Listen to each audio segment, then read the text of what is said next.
Flex your business with an American Express Business Gold Card. You'll earn 4 times membership rewards points on your top 2 eligible spending categories, like transit and electronics, each month, on up to $150K in combined purchases per year.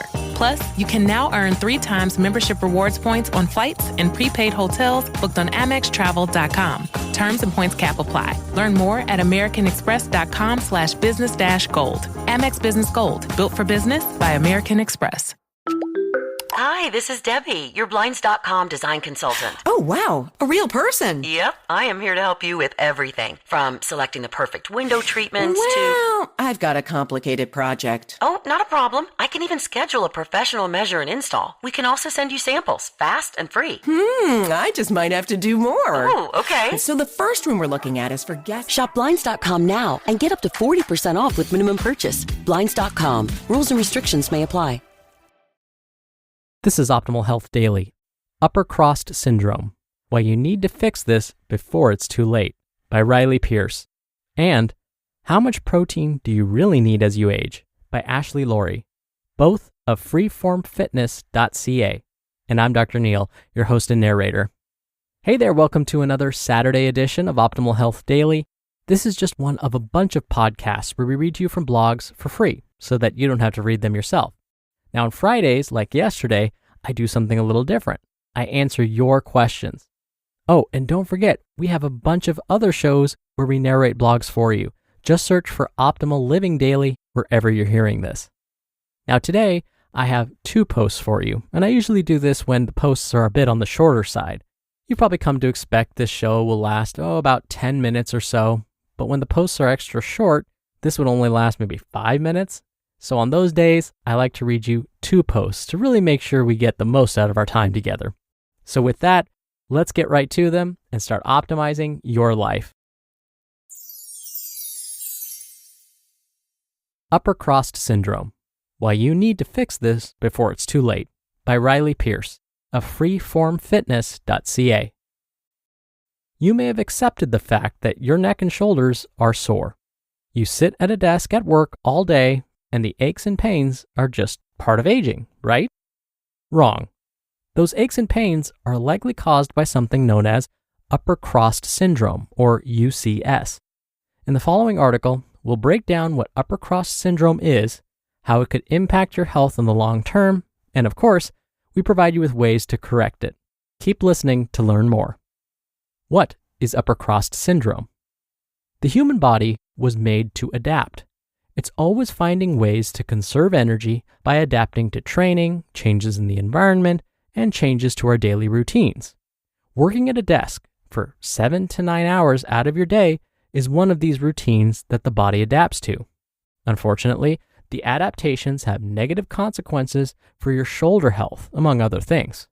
As you sit at your desk, your hands are in front of you with your head slightly tilted downwards and your chin forward. And your neck is also stretched forward. Over time, this will cause your mid-back and shoulders and your neck flexors to weaken, while your traps and pecs become overactive and tight. What are the side effects of Upper Crossed Syndrome? As the body becomes more misaligned with Upper Crossed Syndrome, the functionality of this area of the body worsens. Your posture will slowly change, and your head will be positioned ahead of the shoulders from a side view perspective. Your shoulders will be rounded forward and down, and your upper back hunched. The imbalances from this type of altered posture will then cause headaches, limited range of motion in the shoulders, and in some cases can cause tingling and neuropathies in the upper arm. And of course, you will experience chronic pain in the neck and shoulders. If untreated, Upper Crossed Syndrome can lead to chronic shoulder issues and can result in lost work time and an inability to complete regular daily tasks, such as lifting things above your head and even sleeping comfortably. How to correct Upper Crossed Syndrome. If you are experiencing symptoms of Upper Crossed Syndrome, there is a way to correct it. In a study published in the Scientific Reports Journal, they found that a comprehensive corrective exercise program was effective at improving the mobility of participants with Upper Crossed Syndrome. Now, there are 3 phases to the program, and the initial phase focuses on simple movements that help reconnect the participant with the weakened muscles while relaxing tight muscles. Here's a breakdown of the initial phase exercises from the study. Lay on your back on a foam roller, and for exercise 1, use 3 different arm abduction angles. Exercise 2, perform a side-lying external rotation. Exercise 3, perform a side-lying forward flexion. Exercise 4, perform a standing diagonal flexion. And exercise 5, perform military presses. Once you've regained the mind-to-muscle connection with your weakened muscles, meaning your mid-back, shoulder, and deep neck flexors, you can move on to strengthening those weakened muscles. Summary. Upper cross syndrome is a common misalignment of the shoulders, neck, and head. This posture deviation leads to pain in the neck and shoulders and can lead to headaches and even neuropathies in the upper arm. Upper cross syndrome can be corrected with a multiple phase approach of corrective exercises known as the Comprehensive Corrective Exercise Program. How Much Protein Do You Really Need As You Age? By Ashley Laurie of freeformfitness.ca. There are many changes that you can expect as you age. A long life takes a toll on the body. Untrained muscles get weaker, bones become more fragile, and our ability to absorb nutrients decreases. All of this means that as you age, you need to be paying attention to your nutrient intake to make sure you're getting enough to keep you active. In this article, we're going to highlight the importance of getting enough protein as you age and how it can impact your overall strength, independence, and health. What does protein do? Protein is one of 3 major macronutrients, the other 2 consisting of carbohydrates and fats. A macronutrient is something that must be consumed in larger quantities in order to maintain a healthy body. Now, protein serves many important functions. Protein is involved in many structural elements of the body, such as the hair, teeth, skin, nails, bones, and muscles. Now, protein also plays a part in our metabolism, allowing reactions to occur. It also repairs and rebuilds cells and can even be used for energy in extreme circumstances. Protein is so important for maintaining good health, yet it's the one nutrient that older adults have the hardest time getting enough of. So, what happens when you don't get enough protein? Protein deficiency. Now, the good news is that protein deficiency is very rare, actually extremely rare in the Western world. Now, because protein plays an important role in so many critical functions, we're built with multiple backup plans. Amino acids are the building blocks of proteins. Now, there are 20 amino acids, 9 of which are essential because we cannot produce them ourselves. However, in the case of a low-protein diet, our body has ways to take incomplete proteins and make them complete by recycling amino acids. Now, there are a few ways that the body will tell you that it needs more protein. For example, if you're having a hard time recovering quickly after a workout, it could be because you haven't given your body adequate protein to rebuild the muscles. Or if your skin, hair, and nails feel brittle or dry. Or if you experience mental fog. You may also experience swelling of the hands, ankles, and feet, along with food cravings and poor sleep. Now, if you want to avoid this, consume the recommended daily protein intake, which is 0.8 grams of protein per kilogram body weight, or about 10 to 35% of your total daily caloric intake. Now, does this cover the needs for the older population? Protein needs as you age. Now, there are 2 sides to understanding how much protein is required as you age.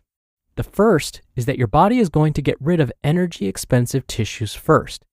It takes a lot to maintain muscles, which is why muscle mass decreases significantly in the older population.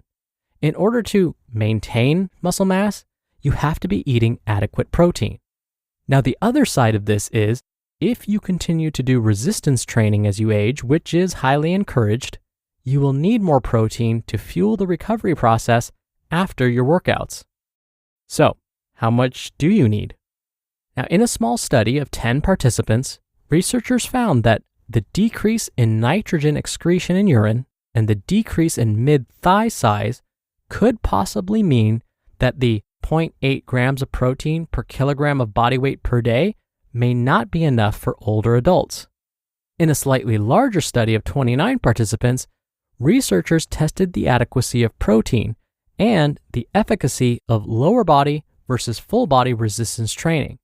The researchers found that there was a decrease in body weight and mid-thigh size. So they also concluded that this 0.8 grams of protein per kilogram of body weight per day may not be enough for the aging population. So, how much has been observed to be enough? In a study of almost 800 participants, researchers found that older adults who consumed slightly more than the recommended amount saw improvements in their muscle health. More specifically, they saw that older adults who were eating 1 to 1.3 grams of protein per kilogram of body weight per day had a greater resistance to developing weaknesses and physical disabilities. As we age, there are increasing limitations on nutrient absorption, so increasing protein intake may help offset that. Plus, everything starts to slow down, and that means systems within the body that absorb proteins have lost some of their efficiency. This is why slightly more protein may be required as you age. You just listened to the post titled Upper Cross Syndrome, Why You Need to Fix This Before It's Too Late by Riley Pearce, and How Much Protein Do You Really Need as You Age by Ashley Laurie, both of freeformfitness.ca. And I'll be right back with my commentary. This episode is brought to you by Progressive Insurance. Do you ever find yourself playing the budgeting game? Well, with the Name Your Price tool from Progressive, you can find options that fit your budget and potentially lower your bills. Try it at Progressive.com. Progressive Casualty Insurance Company and Affiliates. Price and coverage match limited by state law. Not available in all states. Dr. Neal here for my commentary. I want to comment specifically on the protein recommendations for older adults. The nutrient needs of older adults is something that I don't discuss all that often, but it's really important. So it's true that as we age, our muscle mass decreases. All of the studies I have seen have concluded that loss of muscle mass as we age is a problem. What that means is loss of muscle mass can lead to balance issues, increased risk of falls, poorer protection from illness, poorer recovery from illnesses, and the list goes on and on. So researchers have ramped up their studies in older adults to see, is there a way to slow this process down as we age? And it turns out resistance training, along with a slight increase in daily protein consumption, can help. The resistance training is helpful for lots of reasons. I mean, for one, it creates a demand for that extra protein, which means that we force our muscles to grow larger through resistance training, and then the body is more likely to divert that extra protein we eat to those muscles to help repair them. Plus, as an added bonus, resistance training can help maintain balance and coordination as we age too. There have also been studies that have shown creatine supplementation in both older men and women, when combined with resistance training, may preserve muscle too. Now, this doesn't mean every older adult that lifts weights should be supplementing with creatine, but it just supports this idea that slightly more protein as we age may be beneficial. Either way, this topic is a great conversation starter the next time you speak with your doctor. All right, that'll do it for today. Thank you so much for listening. Thank you for subscribing to this show. If you want to keep the show going, one of the best things you can do is to share this episode with someone. So I thank you so much in advance for doing that. I hope you have a great rest of your day, and I'll see you back here tomorrow where your optimal life awaits.